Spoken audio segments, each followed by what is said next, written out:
That means Evil Dead Rise is in third place. There's a lot going on in it, and I liked it. It's a 7 out of 10, but it's not quite as good as Army of Darkness and the OG Evil Dead 2, which is fantastic.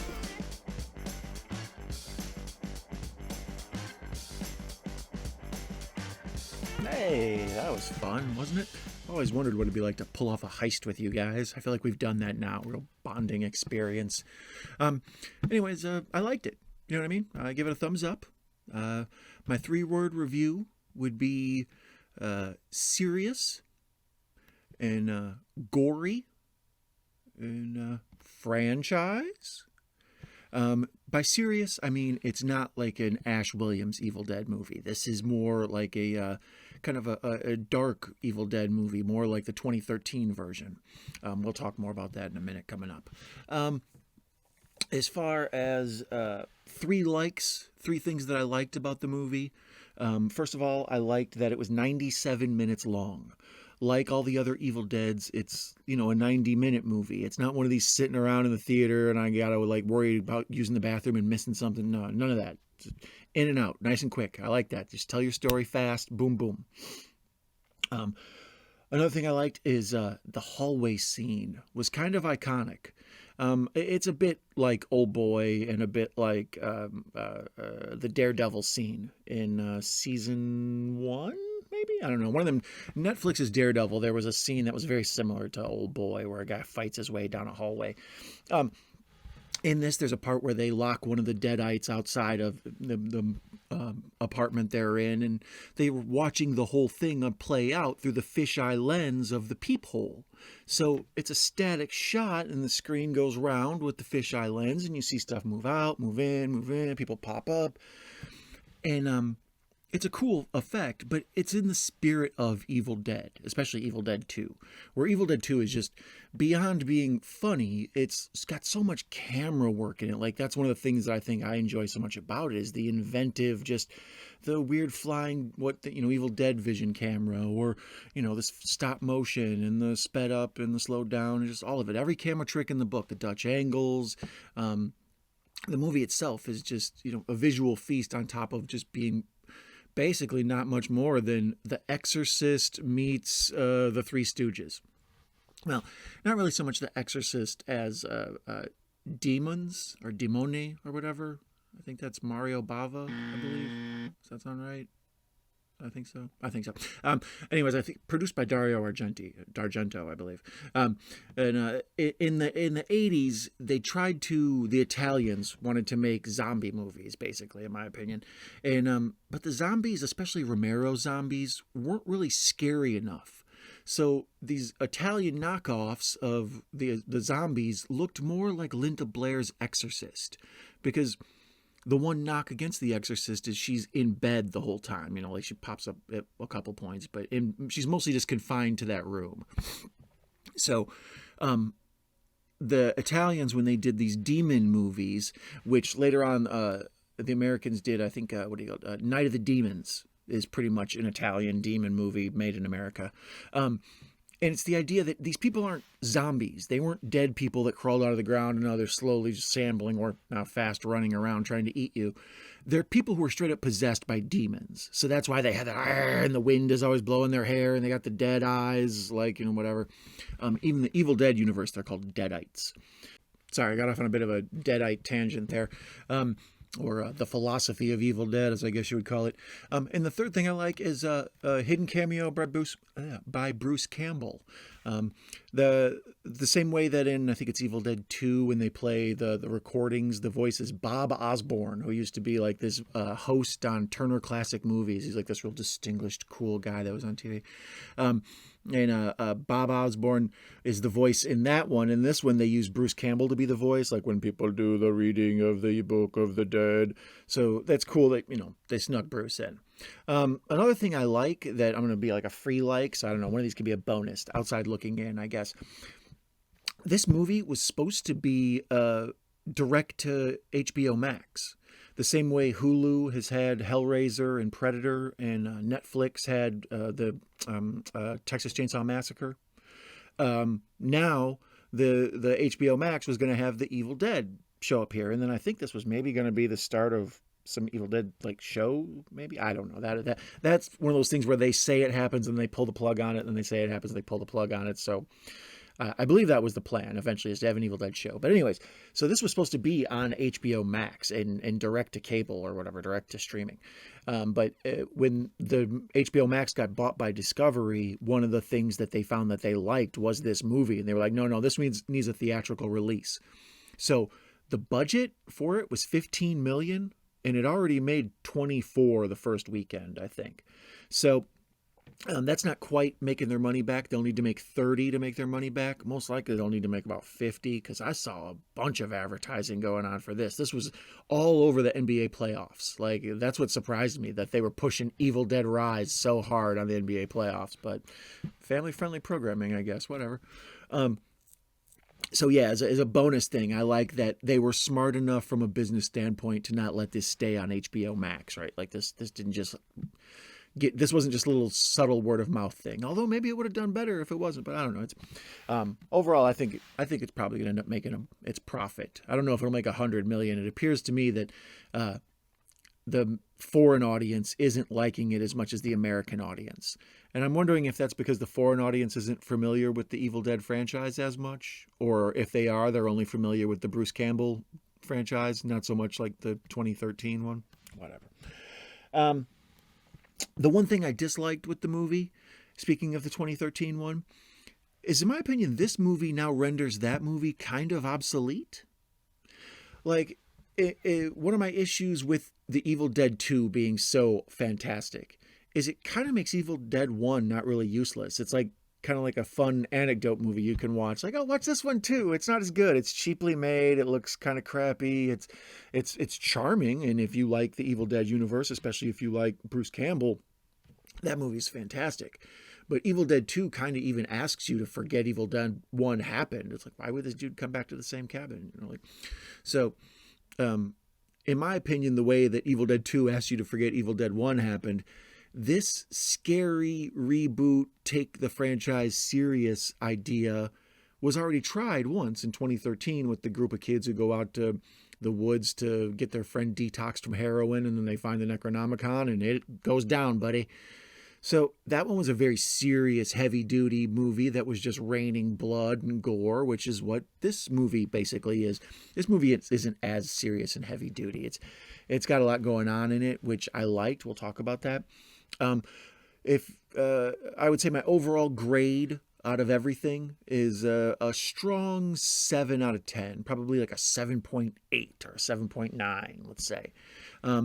It's not for everybody. Obviously, it's only for the horror fans. You know, if you're not a horror fan, don't be watching no Evil Dead movies. I don't know what you're thinking. But this is more serious gore, horror. It reminded me, what did it remind me of? I guess not quite Terrifier, but what else? Alexandra Ja's High Tension. What else? Actually, Alexandra Ja's Hills Have Eyes. I don't know, a bunch of like, just if you're into gory, gross, like yuck, even that new Texas Chainsaw Massacre to a certain extent, I suppose. And that's what this is. Is nobody in this movie does not get blood soaked or die. That's the rule.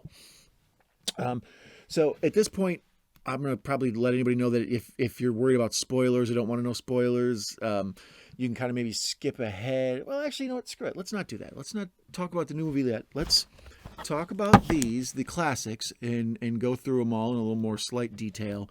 And then when we get to the newest one, you can bounce out. But I don't think there's such a thing as a spoiler for an Evil Dead movie.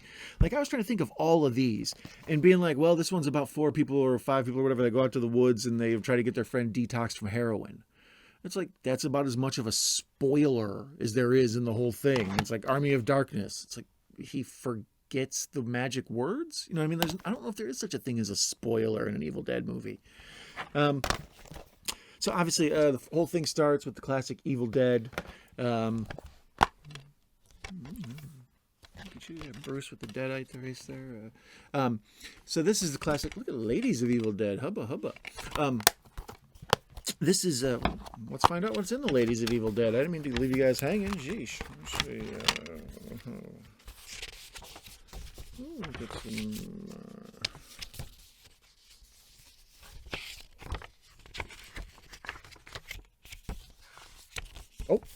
centerfold. Anyways, the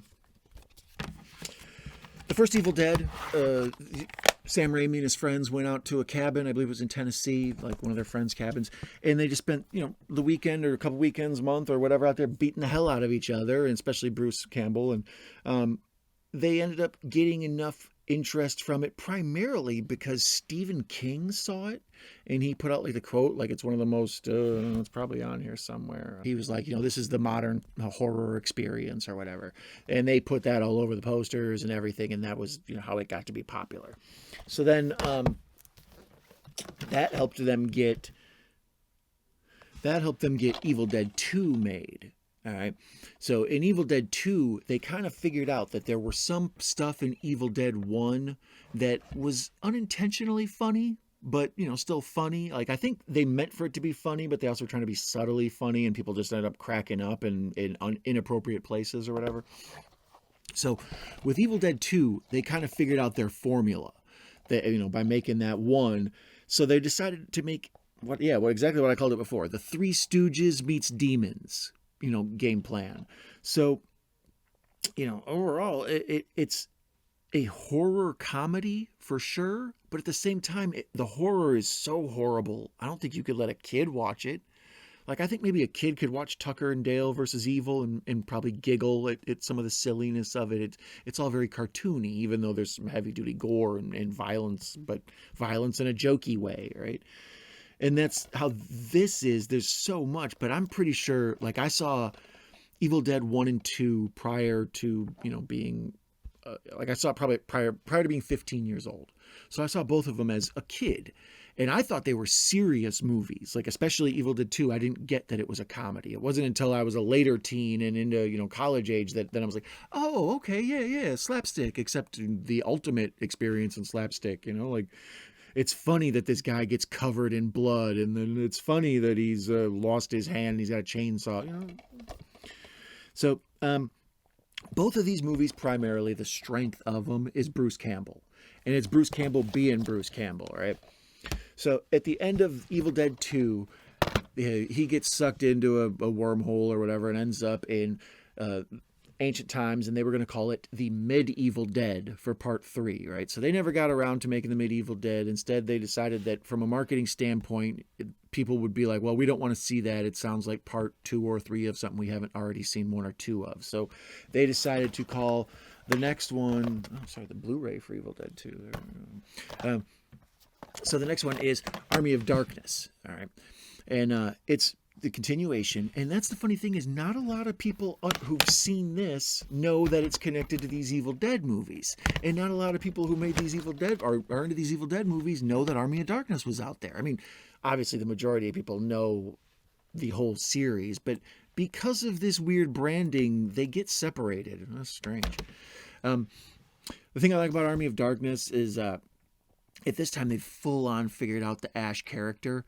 He and Jack Burton from Big Trouble in Little China, the Kurt Russell, they're basically the same character. They're the square-jawed, yeah, I got this superhero. Well, the Tick. You ever seen the Tick? It's like the Tick. I think Bruce Campbell's kind of the living version of the Tick.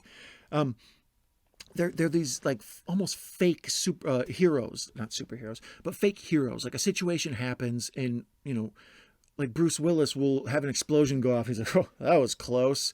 And in real life, you'd be like, oh my God, I'm on fire. You know what I mean? Like your reactions would be way different in real life than what goes on in movies. But in like a lot of these horror movies, there's kind of this Van Helsing character that shows up. It's like a person who's just totally equipped to handle this situation. They're professional monster battlers. And that's kind of what Bruce Campbell falls into in this. And that's why I say Jack Burton too. He just plays it so cool. Yeah, big deal. I'm always in these big, heavy duty, high stakes for the universe wars. That's how I roll. So Bruce Campbell in Army of Darkness, he's like the perfection of Bruce Campbell in this. And then going on from this, he plays Bruce Campbell in almost everything else he's in, which is awesome.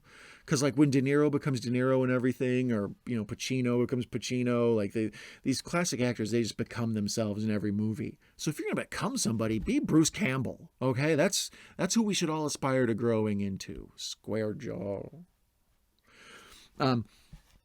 But part of the key to this buffoonish fake hero type is the comedy. And this one is even more comedic than Evil Dead 2. So the audience has come to think of it as a silly movie, right? So then by the time you get to this 2013 Evil Dead, there's been a big gap between this, Army of Darkness coming out in the early 90s, I believe it is, and then Evil Dead coming out, this one 2013. So, it's damn near 20 years later. And it's a straight, like, attempted to reboot the franchise because rebootings were all the rage. But this is one of the few times I liked a reboot because it's a reboot slash reimagining. Like, it goes back to the first Evil Dead, and it's like, no, what if we go back to the serious roots? Like, we try to make it scary, and we try to make it gory, and we go out of our way to make, people just get covered in blood and cut up and just all sorts of awfulness going on in this movie. But it's a more like give you nightmares movie, like how the first one was intended to be and how the second one accidentally was, right? Second one, first one and the second one and this one both got some real, they'll make you afraid of vines outside, they'll make you afraid of pencils, So see, I'm doing a good job with no talking about the spoilers. We're going to be fine with this new one coming up. But this 2013 one, I liked it because of its sincerity to horror. Like I said, it felt like one of those demon movies I mentioned earlier, in particular like Night of the Demons or whatever. The plot itself was heavy-duty serious, but I thought everybody acting in it was good. And then the key to this one is at the very end, you see a glimpse of Ash. So apparently they were going to try to, Bruce Campbell as Ash, all right? So they were going to try to connect those universes to this universe, right? So now that they make this new one, and they don't bring this up unless it's connected to the wraparound scene. So I guess here's where we'll talk spoilers, even though I don't think there is such a thing. Some of the complaints I've heard about the movie is, first of all, the wraparound scene. The movie starts off, they're in the woods, as an Evil Dead movie should be, and then there's a little prologue, and then it jumps to the body of the movie, and then the body of the movie takes you to an epilogue, which gets you back to the woods, right? Because I was wondering, in the trailers and the previews, you see the woman floating above the water with her toes just like trying to like dangling against the top of the water. So she has this like the Christ-like, scary, I don't know, whatever. It's wild, and it made me wonder if this movie's taking place in the city, how the heck are they getting out to the country? It's just like some sort of sprawling epic, right? So, that's the answer to that. The movie begins in the country or the woods or whatever, and ends in that same wraparound thing, and then you get the body of the movie in the middle. Now, the body in the middle of the movie, I wrote down a few. Let's see here. The body of the movie itself is these people are living in an apartment building, and the sister comes to visit them, and they're getting ready to be evicted.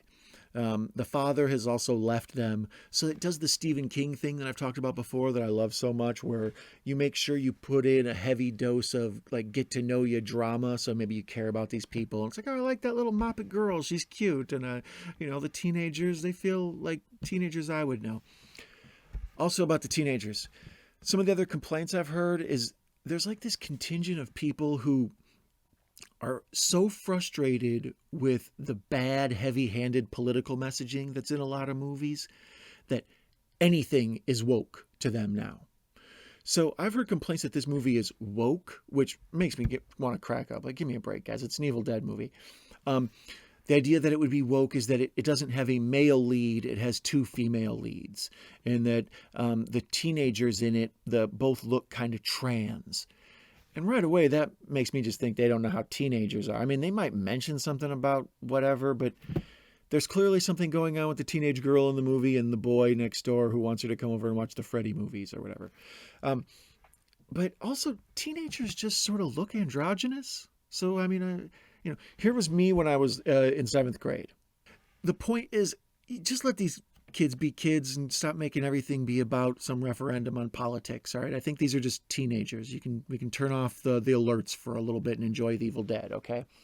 Like I was saying, the kids and the family or whatever, they're living in an apartment, and an earthquake hits, and they're downstairs in the parking garage of the building. Now, that's an interesting thing I found out. The one of the side little, quick throwaway things is that this apartment building used to be a bank, and then it was converted into apartments, and now it's being condemned. So there's a plot where there's an earthquake and they get into the old bank like safety deposit box, and that's where they find the Book of the Dead and the records that bring the Book of the Dead to life. But I found out that that building that they show actually was a real bank. Like there's a documentary about banking with it or something. So that's cool that it's a real thing. I just thought it had a neat look to it. So that's the whole plot of the movie, in my opinion. There's a little subplot going on where the sister that goes to visit the family that all hell breaks loose on, she shows up and she's dealing with a pregnancy. She's not sure she wants to keep it, and that's like a subplot of the movie. And I think that's kind of a thing I wanted to talk about here, I guess, if we're going to get into spoilers. What exactly it is I thought I saw.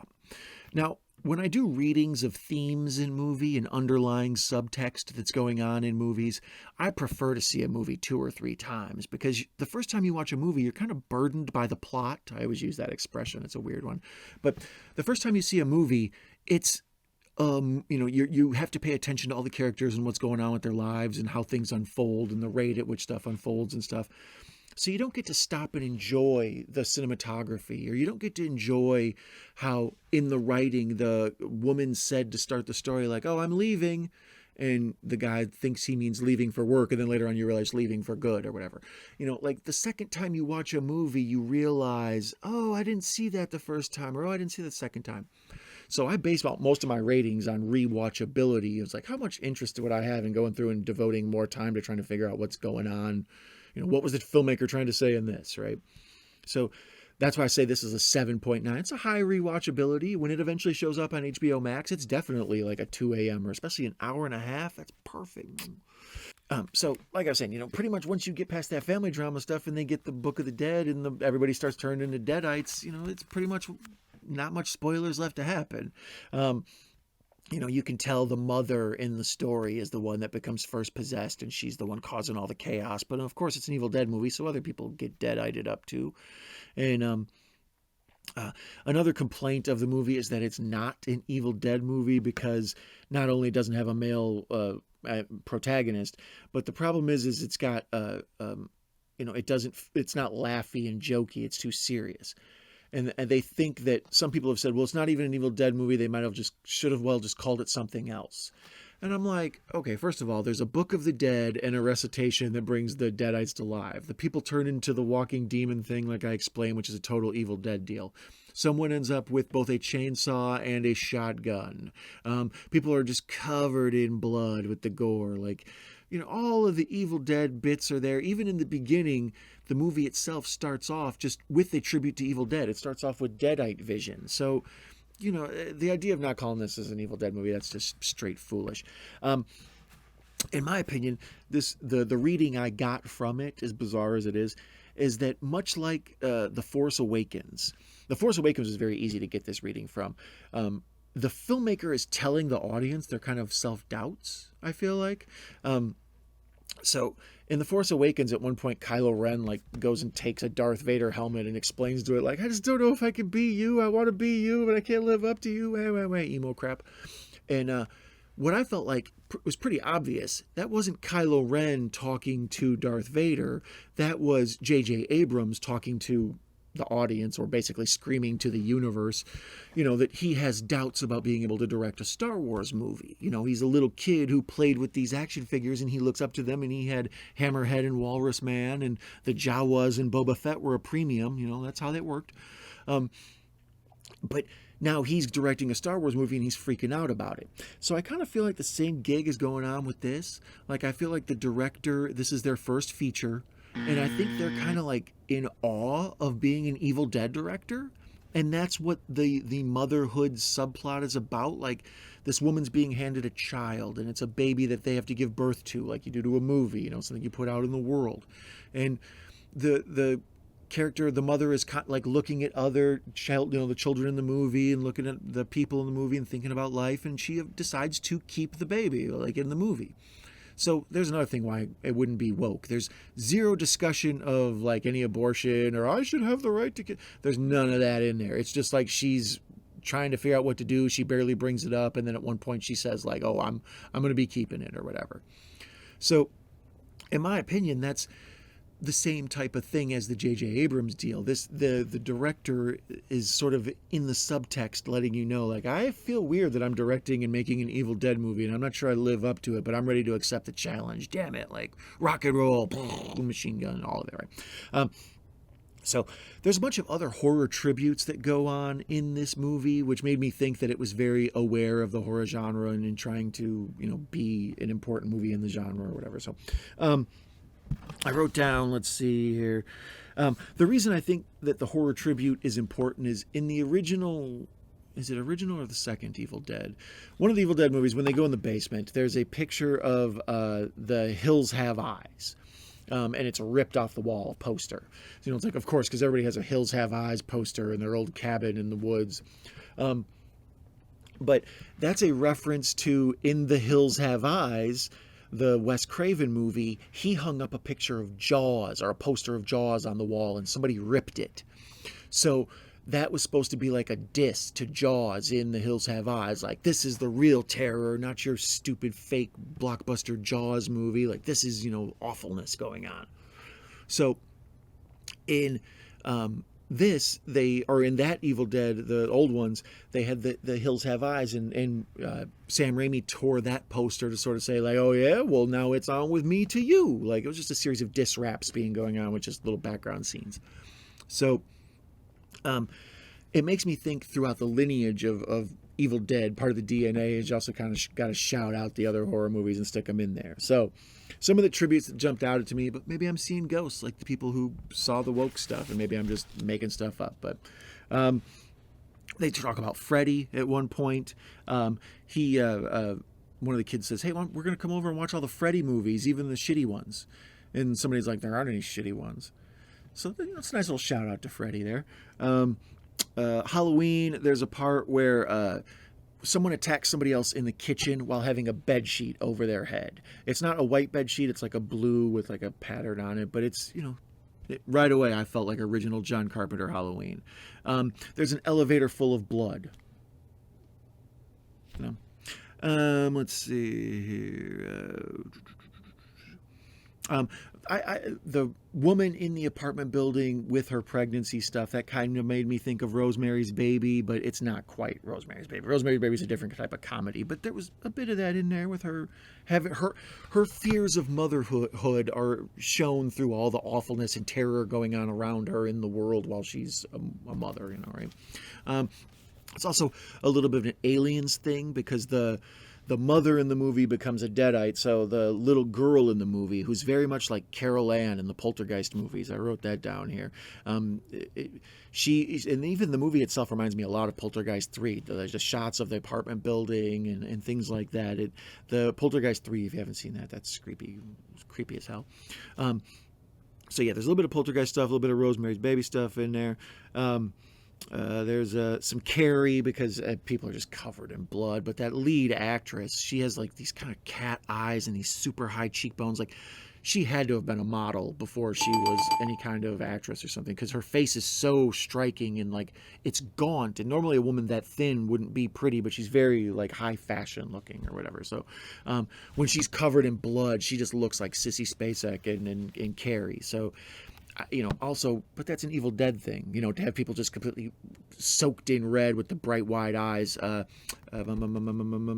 Mandy did that. Nicolas Cage, they did that same tribute with the people just blood red with the bright wide eyes, right? Demons. I wrote demons, yeah, because I just feel like those 80s Italian demon movies just really influenced they're just the white eyes and the blowing hair and the talking with that voice, it's always that.